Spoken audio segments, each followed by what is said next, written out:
Hello guys, कैसे हैं आप सब। तो आज की वीडियो में हम कंपेयर करेंगे निसान मैग्नाइट और रेनॉ काइगर को। तो ये वीडियो कोई नॉर्मल वीडियो नहीं है। इसमें मैं ये नहीं बताऊंगा कि इसमें आपको पावर विंडो मिल रहा है, इसमें आपको पावर विंडो नहीं मिल रहा है या जो भी। इसमें मैं आपको एक्चुअल फैक्ट्स बताऊंगा, एक्चुअल रीजंस बताऊंगा कौन सी गाड़ी आपको लेनी चाहिए जब आप 6 से 8 लाख रुपए अपनी मेहनत की कमाई लगाते हैं। तो क्योंकि आप 6 से 8 लाख रुपए ये देख के नहीं लगा सकते कि इस गाड़ी में मुझे क्रोम ज्यादा मिल रहा है या इस गाड़ी में मुझे शार्क फिन एंटीना मिलेगा। तो एंड तक देखना इस वीडियो को, क्योंकि मैं आपको कुछ हेल्पफुल फैक्ट्स बताऊंगा जो कि मे बी आपको शायद डिसअपॉइंट करें, बट ये यूजफुल होंगे, ये मैं गारंटी देता हूँ इस बात की। अब ये सारी चीजें मैं फैक्ट्स के और रिसर्च के बेसिस पे बता रहा हूँ आपको। वीडियो अगर हेल्पफुल लगे तो सब्सक्राइब कर देना, और अगर आप किसी चीज से अग्री ना हो तो कमेंट्स में मुझे बता देना। तो इस वीडियो में हम बात करेंगे काइगर और मैग्नाइट के most value for money. Kiger का जो मोस्ट वैल्यू फॉर मनी है वो RXL है, और ये इसका मोस्ट सेलिंग वेरिएंट है। आप देख सकते हैं आपकी स्क्रीन पे। मैग्नाइट के XL के बारे में ये चीज बोल नहीं सकते, आता तो ये भी सेम प्राइस पॉइंट पे है, बट ये गाड़ी इतनी सेल नहीं हुई है कि इसके सेल्स फिगर ये बातें प्रूव कर पाए, क्योंकि गाड़ी की बुकिंग कराना सेल में काउंट नहीं होता। अगर ये टाइम पे डिलीवर हो रही होती तो ये मोस्ट सेलिंग वेरिएंट होता, और दोनों सेम प्राइस पॉइंट पे आते हैं, दोनों most value for money variant है। फीचर्स आपको मोस्टली पता होंगे, तो मैं सिर्फ वही फीचर्स बताऊंगा जो कि आपको मैग्नाइट में मिलेंगे, काइगर में नहीं, और काइगर में मिलेंगे, मैग्नाइट में नहीं। तो सबसे पहले इस गाड़ी के डायमेंशंस आपके सामने है। अब लेंथ और विड्थ में इतना ज्यादा डिफरेंस नहीं है, पर हाँ हाइट काइगर की ज्यादा है। दोनों गाड़ियों के पावर और टॉर्क आपकी स्क्रीन पे है, दोनों एग्जैक्ट सेम है, कुछ डिफरेंस नहीं है। दोनों गाड़ियों को 0 to 100 पहुंचने में 17 सेकंड लग जाते हैं। अब दोनों गाड़ियों के ऑन रोड कॉस्ट आपके सामने है, कोई ज्यादा डिफरेंस नहीं है, बट फीचर्स में क्या डिफरेंस मिलेगा वो मैं आपको बता देता हूँ। अब मैग्नाइट में एक 7 इंच का LCD डिस्प्ले मिलता है सामने, जो कि कई गाड़ियों के टॉप वेरिएंट में भी नहीं मिलता। ये चीज आपको काइगर में नहीं मिलेगी। काइगर का बहुत बेसिक सा इंस्ट्रूमेंट क्लस्टर है। मैग्नाइट में आउटसाइड टेम्परेचर भी डिस्प्ले होता है, जो कि काइगर में नहीं होता। मैग्नाइट में आपको रियर विंडो वाइपर और डिफॉगर मिल जाते हैं, जो कि काइगर में आपको नहीं मिलेगा। मैग्नाइट में आपको इलेक्ट्रिकल फोल्डेबल ORVM मिल जाते हैं, और काइगर में नहीं मिलेगा। अब काइगर में आते हैं। काइगर में आपको डे टाइम रनिंग LED मिल जाएगा, जो कि आपको मैग्नाइट में नहीं मिलेगा। और ये ऐसा फीचर्स है जो कि कई गाड़ियों के टॉप एंड वेरिएंट में ही मिलता है, सिर्फ वो आपको काइगर में मिल जाता है इसी वेरिएंट से, जो कि नाइट में कुछ ऐसी लुक देते हैं। आपके सामने है। काइगर में आपको रियर AC वेंट्स मिल जाता है, सेम वही फीचर्स कि आपको कई गाड़ियों के टॉप एंड मॉडल में मिलता है ये फीचर। मैग्नाइट में आपको स्टीयरिंग पे कंट्रोल मिल जाएंगे, जो कि काइगर में नहीं मिलेंगे इस वेरिएंट में। और बाकी सारे फीचर्स सेम है। दोनों में 16 इंच के टायर मिलेंगे, दोनों में स्टील कैप मिलेंगे। मैग्नाइट के थोड़े से लुक में अच्छे लगते हैं। काइगर का बूट स्पेस थोड़ा सा ज्यादा है मैग्नाइट के कंपैरिजन में। अब लुक की बात करें तो लुक दोनों के सब्जेक्टिव है, मैं कुछ नहीं बोलूंगा इस बारे में। अब एक्चुअली मैं बता देता हूँ कोई काम का फीचर कौन सा है इसमें। अब जैसे 7 इंच का LCD इंस्ट्रूमेंट क्लस्टर देखने में अच्छा लगता है, मेरे जैसा बंदा उसको चीज को इतना प्रेफरेंस नहीं देगा। अब मैग्नाइट में आपको रियर वाइपर और डिफॉगर मिल जाता है, जो कि आफ्टर मार्केट बहुत ही रेयरली लगता है, और अगर लगता है तो पता नहीं उसकी ऐसी फिनिशिंग आ पाती है नहीं। दूसरी, काइगर में आपको रियर AC वेंट्स मिल जाते हैं, ये चीज आफ्टर मार्केट नहीं लग सकती। डे टाइम रनिंग LED लग सकते हैं, बट वो आफ्टर मार्केट होता है और एक कंपनी फिटेड की अलग बात होती है। तो अगर आप ये कॉस्ट पे करते हैं तो ये चीजें जस्टिफाई हो जाती है, रियर AC वेंट्स और डे टाइम रनिंग LED। अब कौन सी गाड़ी लेनी चाहिए कौन सी नहीं, ये बताने से पहले मैं आपको थोड़ा सा पीछे ले जाना चाहता हूँ। निसान कंपनी में रेनॉ का 43% स्टेक है, और निसान का रेनॉ में 15% स्टेक है। दोनों कंपनियां बहुत से पार्ट शेयर करती हैं। दोनों कंपनियां सेम टाइम पे इंडिया में लॉन्च हुई थी, और ये पहली बार राइवल्स नहीं हुई है। पहली बार इन्होंने प्लेटफॉर्म नहीं शेयर किया। इन्होंने साथ में पल्स और माइक्रा लॉन्च करी थी।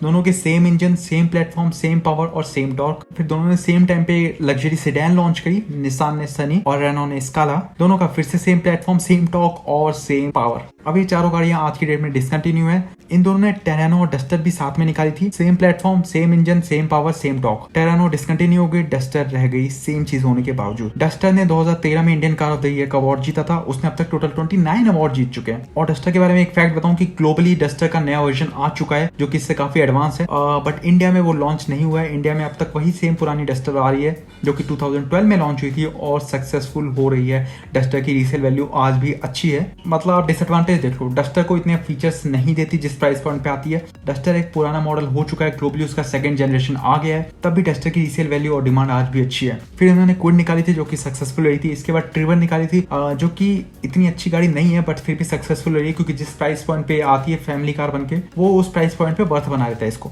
अब ये इतने कॉमन फीचर ठीक है, तुमने प्लेटफॉर्म शेयर करा, बट मैं इनसे पूछना चाहता हूँ तुम लोग क्या खाते हो, सेम पावर, सेम टॉर्क, सब कुछ कैसे देते हो?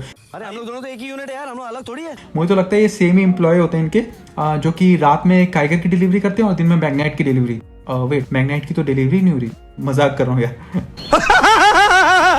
निसान भले ही ग्लोबली बहुत बड़ा ब्रांड हो पर इंडिया में इतनी सक्सेसफुल नहीं रही क्योंकि इसकी आफ्टर सेल सर्विस की वजह से और इसकी कस्टमर सर्विस की वजह से। अब इस बारे में मैं कोई कमेंट ही नहीं करना चाहता क्योंकि मैंने वो खुद एक्सपीरियंस नहीं किया है। अब यहाँ बात काइगर और मैग्नाइट की आ चुकी है। रेनॉ का कस्टमर बेस थोड़ा सा बड़ा है। अगर मैं अपनी बताऊं तो मैं काइगर की तरफ जाता क्योंकि मुझे पता है गाड़ी आप जैसी शोरूम से बाहर लेकर आते हो उसकी 10% वैल्यू डेप्रिशिएट हो जाती है। अब रीसेल मैग्नाइट और काइगर दोनों की मुझे नहीं पता है क्योंकि अभी ये तो नई गाड़ियां आई है, रीसेल हुई नहीं है, अभी तो सेल ही नहीं हुई इतनी, तो रीसेल कहाँ से होगी। बट अगर पुराना एक्सपीरियंस से देखे तो रेनॉ यहाँ पे थोड़े से पॉइंट्स ले जाता है क्योंकि रेनॉ की गाड़ी की निसान के कंपैरिजन में थोड़ी सी अच्छी रीसेल वैल्यू मिल जाती है। अब मैं मैग्नाइट क्यों लूंगा इसके रीजन मैं बता देता हूँ। इसको एशियन एनकैप में 4 स्टार की रेटिंग मिली है, तो सेफ गाड़ी है ये और इसका पुराना एक्सीडेंट ये चीज प्रूव कर चुका है। फ्रंट का ग्रिल इसका मुझे अच्छा लगता है एंड थर्ड चीज इसमें डिफॉगर और पीछे वाइपर मिल जाता है। अब मैं काइगर क्यों लेता क्योंकि उसमें रियर एसी वेंट्स मिल जाता है जो कि ऑब्वियसली आफ्टर मार्केट नहीं मिल पाता और एक डे टाइम रनिंग एलईडी मिल जाएगा जो कि इस गाड़ी को देख के कोई बता नहीं सकता कि ये बेस मॉडल या सेकंड बेस मॉडल है। निसान में आपको शार्क फिन एंटीना नहीं मिलता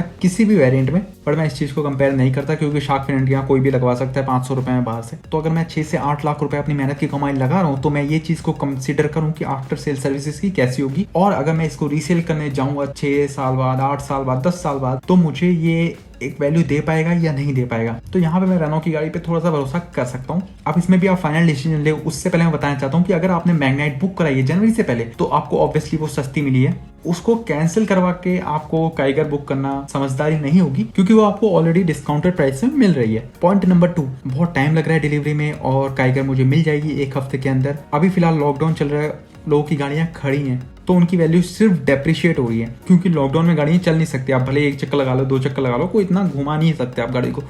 अगर आपको वही गाड़ी दिसंबर में मिलती है, मान लिया लॉकडाउन खत्म होने के बाद या जब भी आपको मिलती है वो गाड़ियां, तो ये चीजें आपको रीसेल के टाइम पे थोड़ी बहुत फायदा करा सकती हैं। 10,000, 15,000, 20,000 तक का फायदा आपको करा सकती है रीसेल के टाइम पे। तो अगर आपने मैग्नाइट बुक करा दिया, आपको एक बुकिंग का टाइम मिल रखा है अक्टूबर, नवंबर, दिसंबर, तो मैं सजेस्ट करूंगा यार वेट कर लो। अगर आपका वर्क फ्रॉम होम चल रहा है या लॉकडाउन चल रहा है, आप उस गाड़ी को इतना यूज नहीं कर पाएंगे क्योंकि पहली चीज आप पैसे इकट्ठे कर लेंगे अगले 2-3 महीने में, 4 महीने में, तो आप मैक्सिमम डाउन पेमेंट कर सकते हैं, कम से कम लोन ले सकते हैं और दूसरी चीज उस गाड़ी की वैल्यू थोड़ी अच्छी मिलेगी आपको जब भी आप सेल करेंगे। तो इस पॉइंट ऑफ व्यू से आप सोचें। और अगर आप अभी फिलहाल गाड़ी लेने जा रहे हैं तो काइगर पे जा सकते हैं आप। मोस्ट सेलिंग वेरिएंट उसका RXL है, आपके सामने दिखा रहा हूं मैं स्क्रीनशॉट। तो मैंने आपको पॉइंट्स बता दिए कौन कौन से पॉइंट्स हैं जिसकी वजह से आपको मैग्नाइट कंसीडर करनी चाहिए और कौन कौन से पॉइंट्स हैं जो कि आपको काइगर की तरफ अट्रैक्ट करते हैं। अगर मैं अभी बुक करने जाऊंगा तो मैं काइगर को लेकर आऊंगा बिकॉज मैं साफ बता चुका हूं कि रेनॉ के पिछले एक्सपीरियंस की वजह से मैं उस पर ट्रस्ट कर सकता हूं। उस पर मुझे DRL मिल जाएगा, रियर एसी वेंट्स मिल जाएगा जो कि शायद कई कंपनी अपने टॉप एंड वेरिएंट में देती है, वो सारे फीचर्स मुझे इसमें मिल जाएंगे। और अगर मैंने मैग्नाइट ऑलरेडी बुक करा रखी तो मैं उसको कैंसिल नहीं करूंगा क्योंकि मेरी गाड़ी खड़ी रहेगी और उसकी वैल्यू डेप्रिशिएट होती रहेगी। तो रीजंस मैंने आपको बता रखे। आई एम श्योर कि ये चीजें आपको यूट्यूब पे कोई और नहीं बताएगा, सब आपको फीचर्स बताएंगे कि इसमें आपको ये मिलेगा, वो मिलेगा, ये आपको लुक में ज्यादा अच्छी लगती है। बट जैसा कि मैंने बताया कि एक्चुअल जो फीचर्स होते हैं काम के वो मैंने आपको बता दिए हैं। तो भाई अगर आपको ये इन्फॉर्मेशन सारी यूजफुल लगी और आपको ये लगा कि पहले आपको किसी ने ये चीजें नहीं बताई तो प्लीज यार सब्सक्राइब कर दो क्योंकि बहुत मेहनत लगती है इस चीज को रिसर्च करने में। और अगर आप किसी फैक्ट से अग्री नहीं करते तो आप कमेंट कर सकते हैं नीचे। तो अगर आप मेरी बाकी वीडियो देखेंगे तो मैं थोड़ा फनी वे में रिव्यू करता हूँ, बट मुझे लगा कि इस चीज में थोड़ा फोकस करके थोड़ा डिटेल में एक्सप्लेनेशन करके बताना चाहिए। वीडियो अच्छी लगी तो लाइक कर दो और सब्सक्राइब कर देना चैनल को। फिर मिलते हैं अगली वीडियो में। Bye guys.